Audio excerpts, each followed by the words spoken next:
Everybody, we are back with another episode of Indy Reporter. I am your host, the current face, the current voice of Indy Reporter, Steve Whitmer.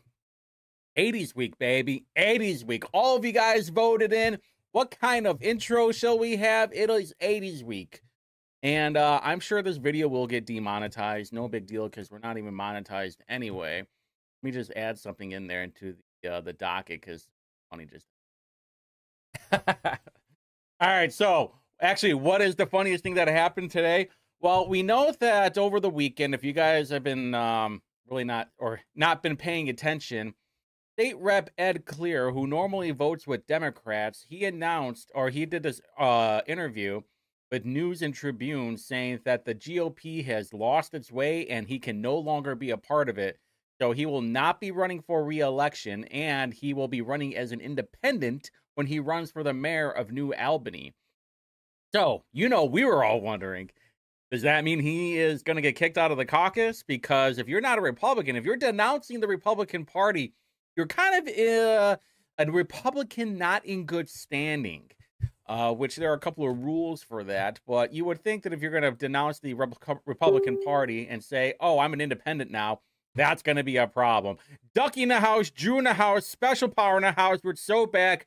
I am so pumped. I can promise you this right now. This is going to be a fun week. This is going to be a drama-filled week, and it starts with today. Oh my God, I can't even tell you how excited I am for things to happen. The Friday show is going to be amazing. Thursday show might be amazing too. All right, so, and then a couple of hours ago, Ed Clear got kicked out of the House Republican caucus, so he can no longer caucus with the Republican Party, at least on the House.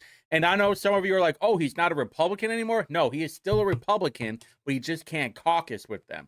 So the same thing happened with Mike Delph, is what I heard from Nikki Kelly. And then Mike Young, he voluntarily left the caucus because of 2022. I think it was because of the abortion stuff that was going on. He said the bill didn't go hard enough against abortion. So he cannot caucus with the party as well. Basically, it's just like Jesse Brown and Krista Carlino.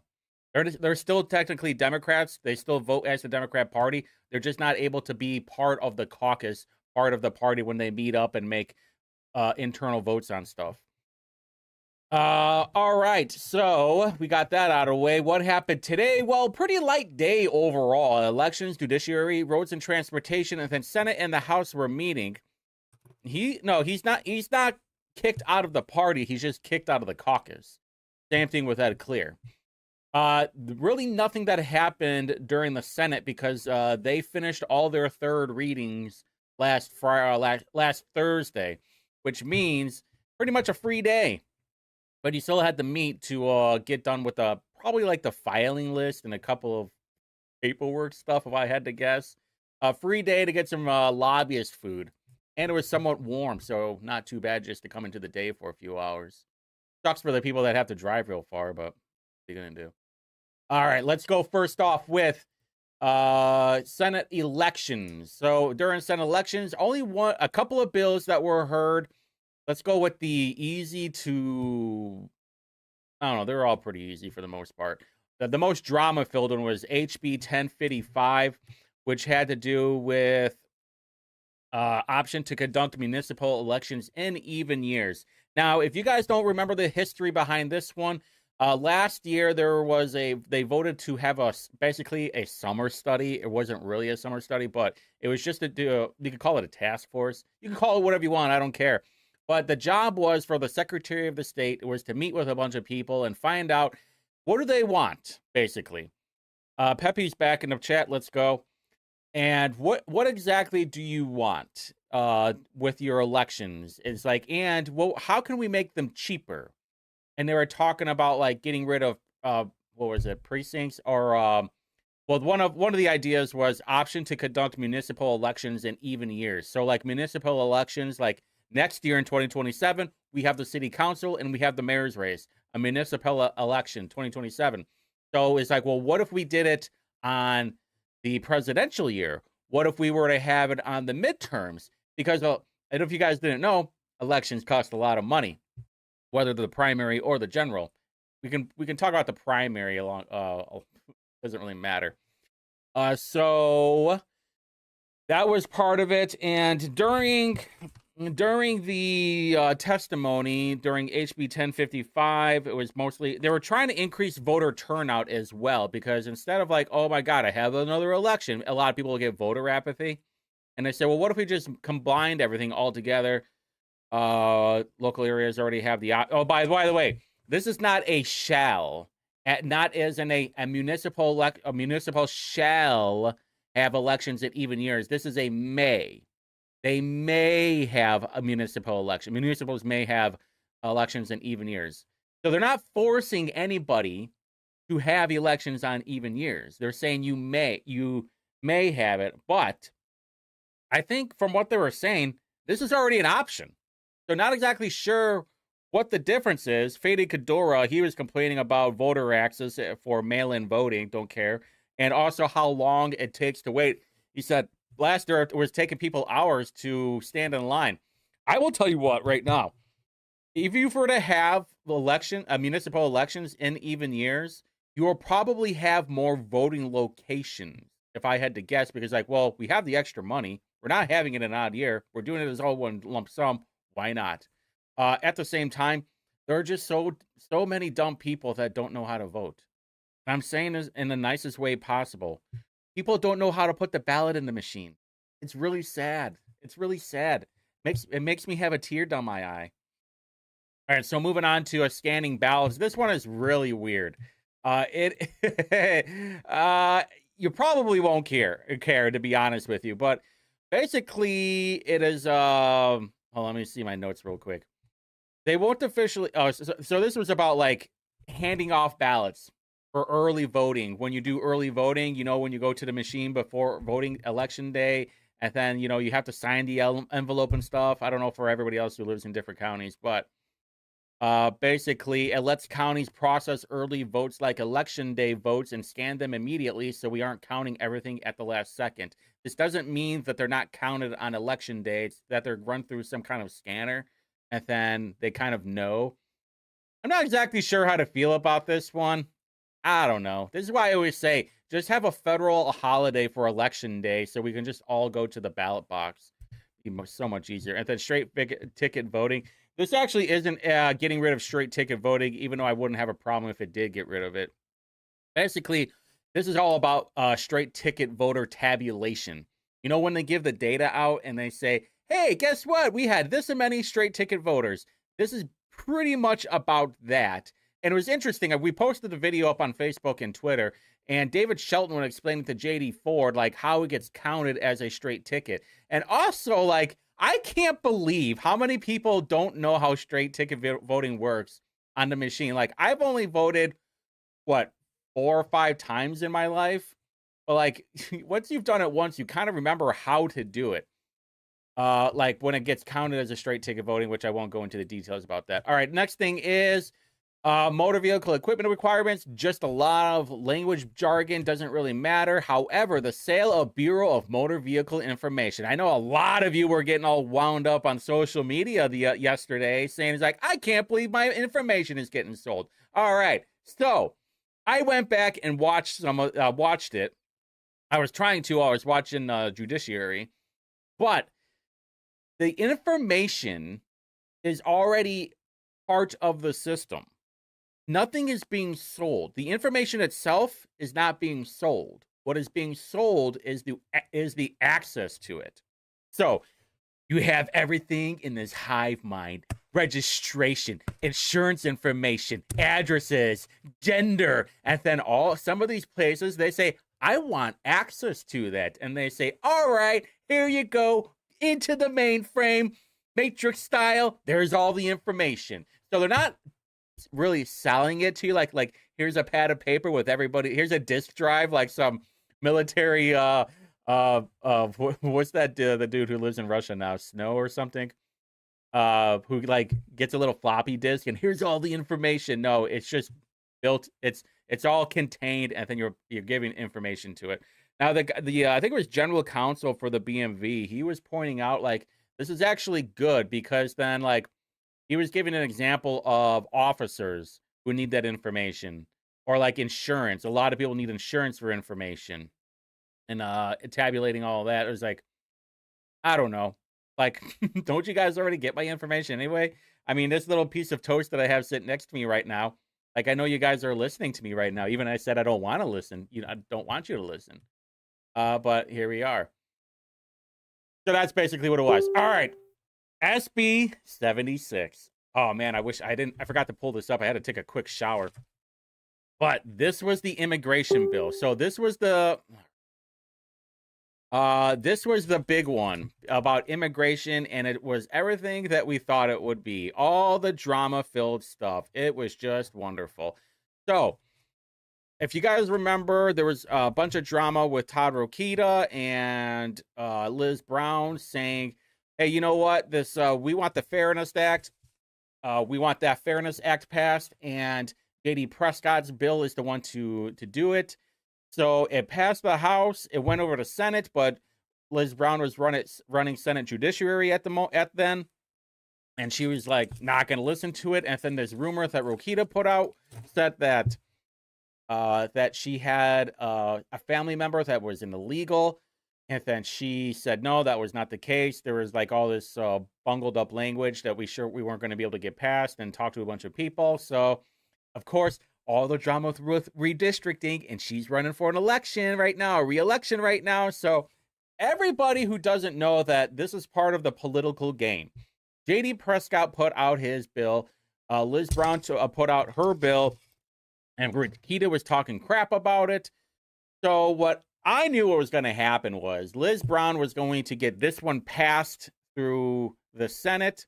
And then when it went over to the House, J.D. Prescott's language was going to go in there. I've been saying that for weeks now, probably months at this point. And that's exactly what happened. Basically what happened. And then Rokita put out a statement after a past committee. Today, the House Judiciary Committee significantly amended a poor Senate version of Senate Bill 76 and advanced a substantially improved version that incorporates the stronger, more effective provisions of the Fairness Act. And basically what they did was that they just combined J.D. Prescott's bill into Liz Brown's bill, and here we go. Thank you, Snowden. And then it's like, hey, and then Liz Brown will be able to take all the credit. J.D. Prescott will be able to take the credit as well because he was the sponsor, possibly even, I don't think the co-author. But what happened during that meeting was very fascinating because you had a very long time of, I forgot what time did it meet? 10:30? I don't think it stopped until around 2:30, give or take, something like that. It was a really long time. Some people were like, this has got to be a record for a committee meeting. No, I remember there was a Ways and Means committee that lasted about 8 hours last year. You remember the Bill Gates emoji dude was in there?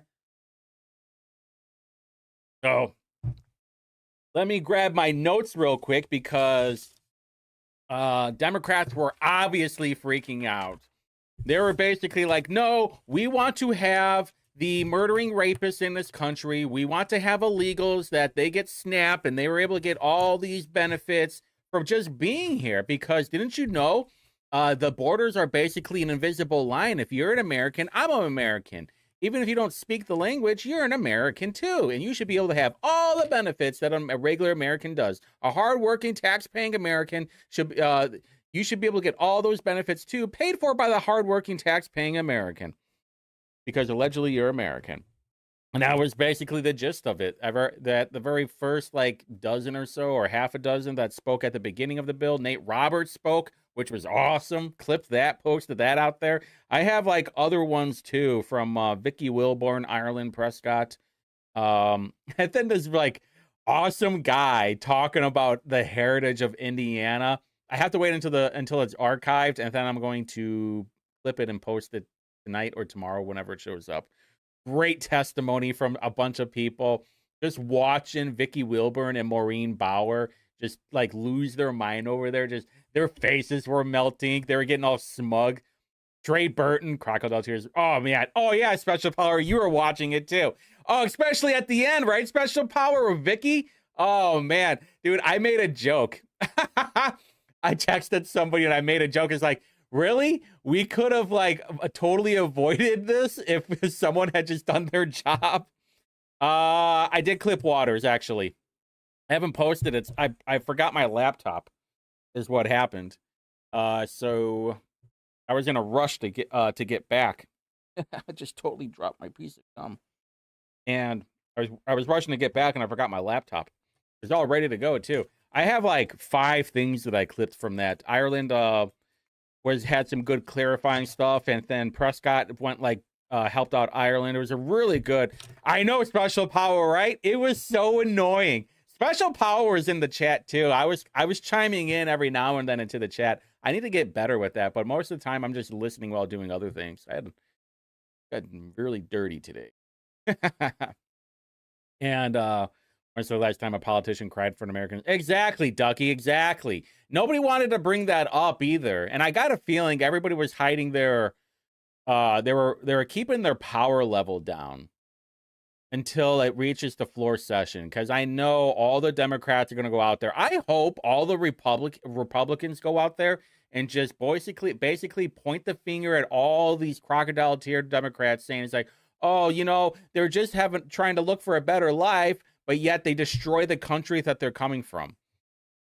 They never make their country any better, but somehow they're going to make our country better. Okay. Anyway, I'm still wound up after all those kids like did their high school walkout, and then they were waving foreign flags. I'm still really annoyed by that. Those kids need to be deported. Anyway, so yeah, Special Power. That was a whole lot of fun to watch, but I gotta say, there was everybody kept their own. I wish Jeter would have maintained some kind of time, for like a time limit for each speaker, because they're all going like 7 minutes, 8 minutes, give or take. There were some like fake. It was so funny. There was some woman she called herself, I'm a Native American, or I'm native to the America. It's like, well, really? Probably not. Do it for real, Ducky. For real. There was like a half a dozen schools that let them have it. Let them do it today. So anyway, it passed out of committee. We already know how that was going to happen. It's not really so much out of committee where the action's going to be. It's going to be the floor. So whenever it reaches the floor, you're going to have all these. I hope that like Prescott and Ireland and Commons, dude. Okay. I know people watch this, or at least it gets back to everybody.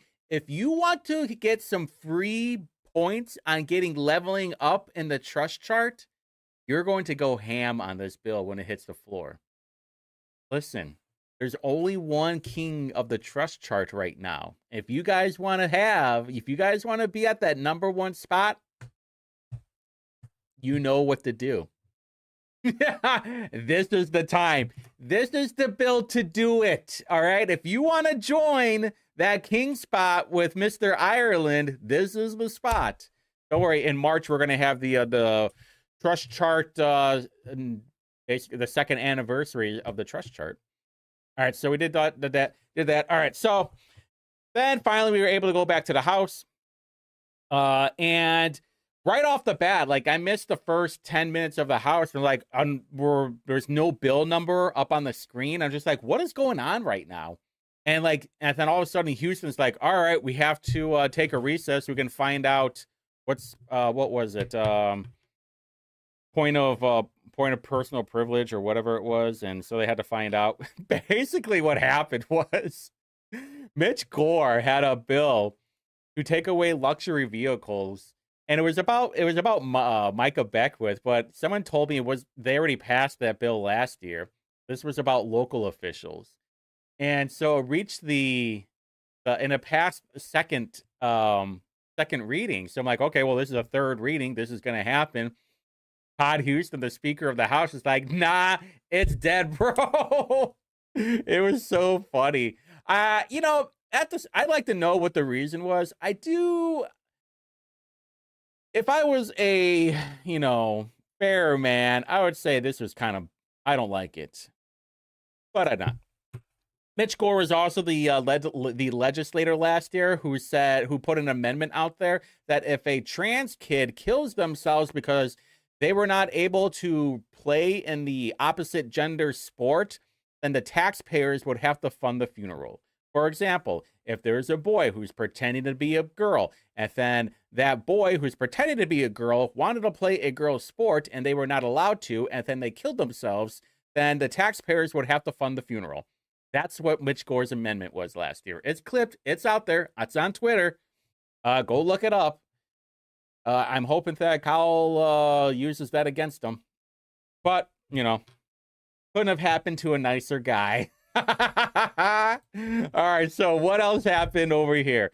And they were playing Frogger so bad today, and was not a fan. Yeah, I know, Barbara. At the same time, like, you know, screw Mitch Gore. I don't care about Mitch Gore. All right, so what happened? Hold on real quick. All right. All right, so what happened on the third reading? Today was the deadline for third reading. Anything that was going to go over to the Senate was this one right here. So I'm just going to go down the line. I'm not going to do what they did today at the House and play like hopscotch. All right, 10:03. 10:03, where is my... Oh, there it is. All right, so overall, this is going to be a giant mess of a bill because they're trying to condense all the commissions and the boards into their department for the most part. Something that I did not like, and it's on Twitter and it's on Facebook. Steve Bartel, who's the author of this bill, he said that the commission of the status of black males should be driving. Basically, I'm paraphrasing. The commission of the status of black males should be driving the direction of law enforcement policy for the state, which is a terrible idea. Why? Hey, here's an idea. Don't commit murder. Let's not play patty cake. Let's have rules, and they should work no matter what. That way, everything works out for everybody. Easy peasy. All right, children in need of services. This is a great bill. However, the author is the worst person in the world. This has to do with, what is her name? Kinsley Welty, the girl that was tortured by her mother and boyfriend. And then Ryan Mears gave a plea deal to the boyfriend, so the boyfriend will basically give up on the mom. So that's what this bill is about for them. And what it'll do requires the Department of the DCS to have in-person contact with an alleged victim of child abuse or neglect before concluding an assessment and before dismissing or terminating a pending child in need of service with the juvenile court. I believe they call that a chin case. So good bill, terrible person. Relocation of gaming operations. This is all about the casino stuff. They added a couple more counties to where this could be. There was an amendment, I think, last week where it will give public comment if they even wanted a casino. It passed. It was fine. Various administrative law matters. Which one is this? License. Hold on. I'm sure there's something I'm missing on here. Group states, tobacco, anti-firearm. Who voted no on this? Democrats? Probably. No, there were other people. I gotta find out why now. Dude, Republicans voted against this. What was in this bill that was bad? Huh, weird. I'm gonna have to go back. I'm putting this in the must look column.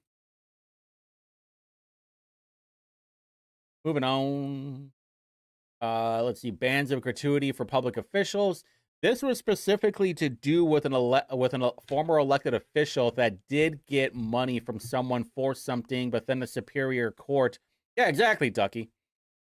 And apparently the Superior Court said that was not actually a gratuity for a public official. And so now they want to make sure that they're very defined on what it means. That's basically what it is, lack of corruption. Child services matter. Let's see what's going on. This one requires a sport wagering operator to withhold. Oh, this is for garnishment, I think, for withdrawal from person's mobile. Oh, no, it's not. What the? Option proceedings. Criminal background checks. Proposal that DCS may deny an application for a license as a child care institution group home that was released as a residential. Okay, so easy peasy bill. No drama on that one. Foreign adversaries. Matt Commons had this bill, pretty good bill as far as I can tell.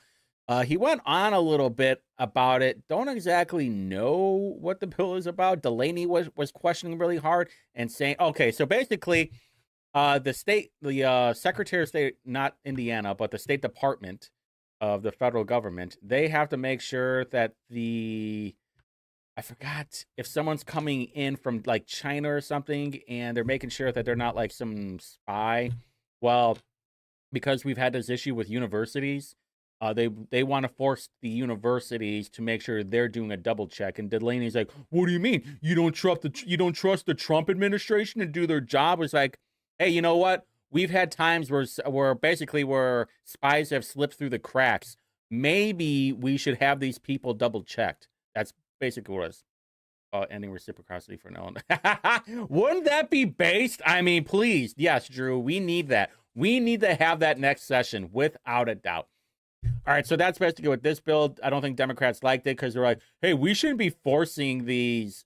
Yeah, they got the call from Delaney and telling everybody. And look, Ed Clear again, voting with Democrats. No, Delaney's not over trusting. He was starting shit. I messaged this to somebody the other day, and I was like, Delaney, this is a bad look for Delaney. Is he purposely trying to start shit? And they were like, constantly. That's all he loves to. I mean, he's sharp for being 80-something, and he said that he's been to Russia like 30 times. Oh, I could make a joke or two about that. But, it's not that Delaney's over-trusting. It's that Delaney...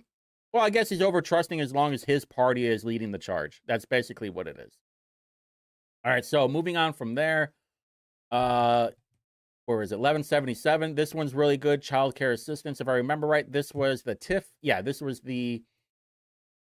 a good bill. Someone messaged me the other day saying it's not that great, but so far on its surface, I like it. That basically, if actually, do I still have it up? No, I don't have it up. I talked about it last week about TIF, using TIF funding to build childcare facilities and having double checking for making sure that services are actually happening for the time that they're happening. It's an oversight bill for the most part, and I like it. Hey, I like it. If we're trying to get rid of fraud, count me in. I'm game. Even if at this point I am just going more further and further over there, Yeah, who cares about Delaney's grandson goes to Purdue? Oh, that's actually what he mentioned. Yeah, so does half the state. Yeah, he did mention that. He's like, what was this? I think he said an engineering degree, right? It was kind of funny. So, see, Special Power is keeping up with all this stuff. You're going to have to be teaching me stuff soon. Let's see. Towing, nothing happened there. Nothing had. Oh, they had the license plate for former state legislators. Dude, such a needless bill. Delaney was talking about how much of a waste of a bill the foreign adversaries one is. This is an even worse bill. This is just a dumb bill. Department of Local Government Finance, natural resource entrance fees. This raises the fee to get into the parks, if I remember right. Yeah, the bill allows counties that meet certain criteria to adopt an ordinance to impose a surcharge of not more than $1 in addition to fees. Who voted no? All all Republicans. They're like, why should I have to pay an extra $1 for bullshit? Polly in the chat, let's go. That's engineering or software. Hope not software judge. Yeah. Well, I'm sure Delaney's grandson will be just fine. Just like Bo By. Department of Local Government Finance, Craig Snow. Is this the WW1 spousal bill? Yep, surviving spouse. Yep, 17 G's right there. It increases, doesn't increase the tax too. Bill requires food and beverage taxes. Yeah, provides, bill allows Rush County and a fiscal body to adopt an ordinance to impose a food and beverage tax. In an innkeeper's tax for 8%. Yeah. I mean, remember, like, the innkeeper doesn't get that. The local government gets that. We got the whole party here tonight. I'm loving it. School Corporation and Charter School report from Yoakum. Nothing there. Emergency ambulance service. We already talked about that. It forces these local areas to figure a way out of how they're going to get ambulances to people. Either you're going to be paying for it or you're going to privatize it out and make them pay for it. I think that's the funniest part, to be honest with you. They just have to make sure that they have a spot. So, like, if they say, oh, we're going to privatize the ambulance service, you're not going to be paying the government. You're just going to be paying the ambulance service. So they get to choose of how much they want to charge you. And so when they be like, well, what the crap, government? And they're like, hey, it's not my fault, pal. That's what they charge. The government, the IGA just told me of how we're going to do it. They have to make sure that you have an ambulance in. That's all that matters. All right, the Indiana Defense Task Force funding. Is this the one where they kicked Micah off the board? I think so. I think this was the one because Mitch Gore talked about it during committee, and he was asking, it's like, why is the lieutenant governor on here? And it's like, I don't know, just how it is. So I think they took him off. Local proposition penalties. I don't think anything special there. Payment of health claims. They're long-term care. Military protective order. We talked about that last week. Township organization. Special power. We're going to see what happens during the Senate with this one. Actually, special power. It's quite the opposite. I'll tell you later. Well, maybe it's his beard. I don't know. Township organization. This is going to get really interesting because basically you're going to be getting rid of a bunch of townships and converting them into county governments instead. Now, there are some townships that won't have to do that, particularly ones that have a fire department. But I don't know exactly how. Like, I'm in Marion County. There's only 3 townships that have a department. What are we going to do with the other 6? We have nine townships in Marion County. 3 of them have a fire department. The others don't. So are they going to be part of county government? Because that means you get rid of township assistants. That means that you get rid of the wards. You get rid of small claims court, and everything you'll have a bigger docket over in the county building. Like, there's going to be a lot of logistics problems. I can tell you that much right now. Special education, nothing there. Real property assessment. All right, this one is really interesting. Hold on, where's my notes? Okay, so they're going to create the Real Property Task Force, and then they're going to have a report by like the end of November. Where's my part? 1329. Hold on, I had it over here somewhere. Yeah, here it is. The Indiana Task Force. Now, reading on this bill, basically they're not going to have any regular people talking about it. I think you're going to have 21 members, 8 legislators, and 13 laymen. But those laymen are not going to be regular people. They're probably going to be industry professionals, realtors, builders, bankers, manufacturers, apartment owners, farm bureau, assessors, local government officials. You're not going to have homeowners, renters, taxpayer advocates, or consumer rents. Maybe they'll be speaking about it, but they're not going to be on the task force. The realtors one, I can guarantee you they're definitely going to be on that task force. Why? Because if they say, hey, you know what? Your house is actually not $250. It's more like $350. And so when they try to sell it, guess what? Higher commission, more money for them. So also the same thing with the bankers or maybe the builders. Could be any and all of the above. I don't like this task force. Also, guess who's the one who authored it? Ed Clear. So F him. Based Republicans, by the way, that voted against this bill. Except for Morris. Morris is like but it's still funny. I saw people voting no on this bill, and I was just like, wait a minute. I think it's a good concept. I just don't think it's going to work well. I think it's going to be weaponized. I think this bill will make things worse. I'm going to call it right now, February 2nd. I'm just going to call it right now. I think this bill is going to be much, much worse. All right, moving on. Land use and development. This thing almost got failed.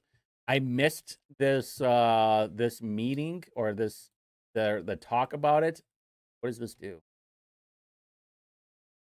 Oh, wait a minute. Oh, this is 1333. Oh, no, I know all about this one. All right, so and it's so funny because Democrats are apparently against solar panels now. All right, so They put this out like an hour or so ago, and they're like, House Republicans just voted to let large projects like data centers, solar farms, oil refiners, and smelting plants be built on certain farmland in Indiana. If the soil quality is poor, these projects can move forward automatically without public hearings or community input. Now, if I remember right, there was an amendment where they could have public hearings. I thought there was. I'll have to double check. But yes, there in the bill, it does talk about brownfields. And not only that, but it gives the private entities or nonprofits government immunity. That should be terrifying you. But this basically lays out the framework for data centers on brownfields and large scale solar. So be cautious with that. Yeah, very close vote. Did you watch that one, Special Power? Because I wasn't. I was doing something else. Oh yeah, it was a very close vote.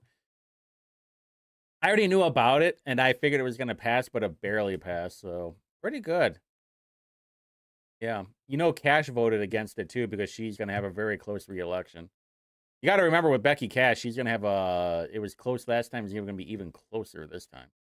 Hopefully not, to be honest with you. We need Becky back in there. 1389 adoption and foster care matters. Remember this one? It doesn't allow discrimination if depending on the religion you have to adopt children. Soy weighting was less than prime soy. My property is zoned agriculture and is covered in trees. Dude, if you get some llamas, you can get a tax credit. I found some Indians over in Greenwood that are using their farmland as agricultural, and they're like farming, so they get a tax credit on their land. So just get some alpacas, and you'll be all right. I don't know how true that is. Don't take that as financial advice, but it does sound kind of cool. Moving on, education matters. I think there was just a big bill, and I was not enjoying listening to it. They were going all over the place. I couldn't handle it. Causes of action and damages. This is what I'm calling the Mark Sanchez bill. All right, so I actually went back and I don't really read the bills. I just plug them into ChatGPT and I'm just like, draw me like your French women. I need to know what's going on with this bill. And basically, what it would do.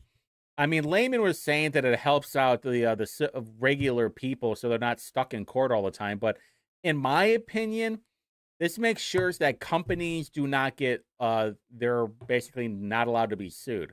So like Mark Sanchez, for example, Mark Sanchez is not only in civil court, but the guy who's suing Mark Sanchez is also suing Fox. It's like, hey, didn't you know this guy's like a drunk and aggressive and blah, blah, blah. And so this is like the Hyundai Kia bill or there's another version of it anyway, or what I'm calling it. Because in like Minnesota sued Hyundai Kia because it was easy anyway to break into the cars and steal them. So instead of like getting mad at the criminals that were stealing the cars, they're like, hey, you know what? Hyundai Kia should get sued. This guy's suing the gun manufacturer because some crazy person shot up someplace. No, it was behind the limit. Oh, I could tell you right now. I'll bring that up. Just remind me to say it.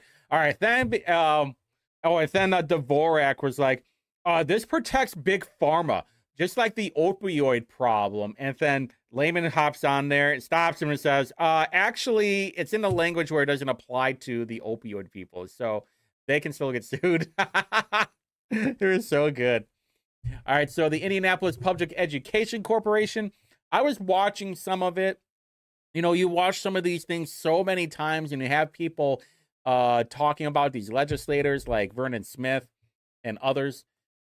And it just gets to a point where it's just so annoying listening to the same thing. It's like, we've heard this. But it's really funny because Mosley hops onto the stand, which he rarely does, and he was asking Boehning questions that I already knew, but it was almost like he never even read the bill or asked Boehning questions about it before. It reminded me like he was just stalling. I was like, and we actually, I forgot what his name is, Brown from Mind Trust, saying something about the bill. I was like, was it just us, or does it seem like legislators didn't read the bill? Because basically what this bill is about is transportation and what are they going to do with the buildings. And what are they going to do with the schools that are not performing well? That's basically like the crux of the bill. You know, there's not much into it. There's a bunch of policy language of like how they're going to do it, and then there's opt in and opt out or opt out conditions too. But that means you're not getting the what is it? I forgot what is the debt benefit where you can call for referendums, and basically this they're calling it school city. That's pretty. It's kind of cool to be honest. We need a better word for it. We need a better acronym. And Indianapolis school city. I don't know. I think we need to find something cooler. All right, a little bit more jazzy. And it's going to be appointed by the mayor. I don't know if it's all going to be appointed by the mayor. They could probably change up the language in this when it goes over to the Senate, which I'm sure Hundley will. Hundley's going to use this. Hundley is going to use this as a political tool when she runs for mayor next year. I'm just mark my words. And so yeah, there was opt-out conditions for like charter schools who already have private money for their buildings. And I think there's no way that IPS would opt out of any of it because they need the referendums. They need public money. It's the only way they can survive. Like, no. Sorry, Daddy. We'll be good and sweet little boys.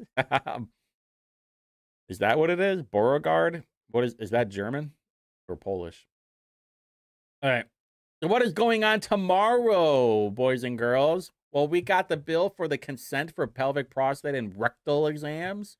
Little FSSA. I'm sure that'll go just fine. Is that public health? Yeah. Hospital matters. Let's see. Non-participating providers. Dude, all those health bills. I can't believe of how much I'm learning about levies and lit and education and hospitals and ECDF, DCS, FSSA. Last year was like the energy stuff with SMRs and data centers. This year is like health and tax stuff. Wait until next year. It's gonna be really special, and then I know everything. I'll be like Jim Carrey from Batman Forever, where I'm like sitting there in the chair. I'm getting all the information into my noggin. It's gonna be so much fun. All right, so then nothing really in Homeland Security and Transportation. They're just approving some name changes to some bridges and roads, and then everything else is battery against vulnerable workers. This one should be a whole lot of fun, I think. This is in the Senate, yeah. So there's corrections. So this is Freeman's thing, and then I think they are meeting again. House is meeting at 1:30 for what? Oh, for this. Okay, that doesn't really matter. That'll be quick. Yeah. And they're not meeting on Wednesday, but they're meeting on Thursday, right? I thought they were meeting on Thursday. I thought they were meeting on Thursday. Oh, it doesn't matter. It doesn't matter. All right, so I'm going to read up on some other bills too, and then see why some of these are a little bit drama. Maybe they were just middle finger votes too. Don't forget. We'll see what happens. All right, so tomorrow the show is at 7 because I have an 8 o'clock show. It'll be a lot to cover. It probably shouldn't be that much to cover. But if there's anything else you want me to check into for bills, basically all the bills have switched over. This will be committee meetings now from here on out until the end of session, until they have thirds. And then we'll have each chamber will be meeting up on if they like the change of the bill or not. And then they'll be having concurrence. I think that's the name for it, concurrence, which might go until like 3 in the morning like last year. You know what I'll probably do this time? This is what I'm thinking. Boys and girls. I'm thinking I'm going to have on the very final day of session, I think I'm going to do a live show. And I'm just going to wait it out. Last year, I think it was 2 or 3 in the morning that I stayed up to, 3 monitors, keeping an eye on everything. I think I'm going to do a live show this session until they're done. I think that'll be fun, right? Probably not for me, but who knows? All right, enough of me babbling. You guys have a great night. Stay warm, stay safe, stay dry. 7 o'clock tomorrow. Love you guys. Bye.